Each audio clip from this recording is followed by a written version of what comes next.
Hakati emasla pertei Jinkman ban mat paro ngidei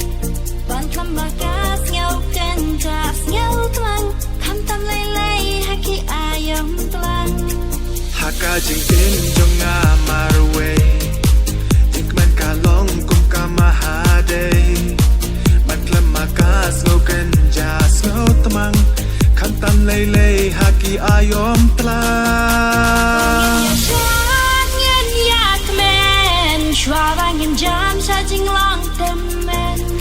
Kerja kenyang ganti cha jong Yang siang sarong hala ijong Tungin yak yak ngin yak men Chua bangin jam sa jing long temen Kerja kenyang ganti cha jong Yang siang sarong hala ijong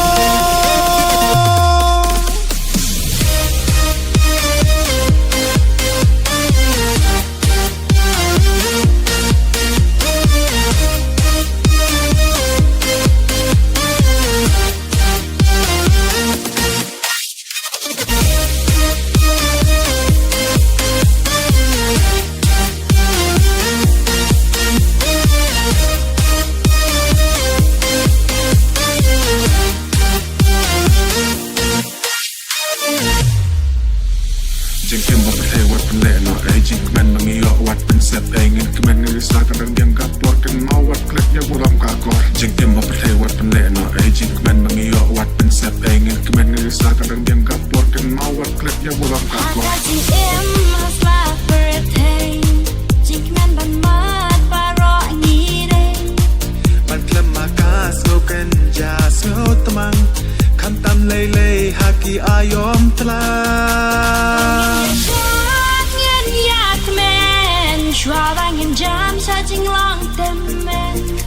Kerja kenyang ganti cha jong Yang siang sarong hala ijong Tungin yak yak ngin yak men Chua bangin jam sa jing long temen Kerja kenyang ganti cha jong Yang siang sarong hala ijong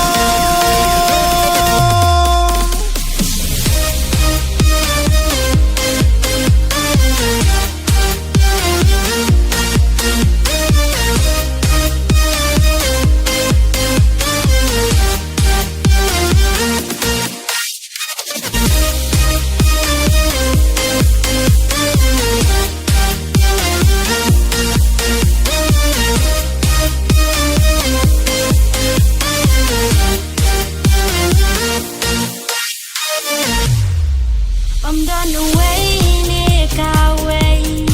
Hiban kentan ya ka jingmen La ka long temen ne samla Barwang ikwa ban mat ya ka Tangka jing kmen ka ban pelan Yang ina jing temang ban kuslai Nadu kamen singin ai tilur Jing men ngem kwa chubakan kul Tungin ya shat ngin yak men Chua bangin jam sa jing long temen Kerja kenyang ganti cha jong Yang siang sarong hala ijong Tungin ya shat ngin yak men Chua bangin jam sa jing long temen Kayu kenyam ganti cha jong Yang siang sarong hala ijong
วัดกันเมา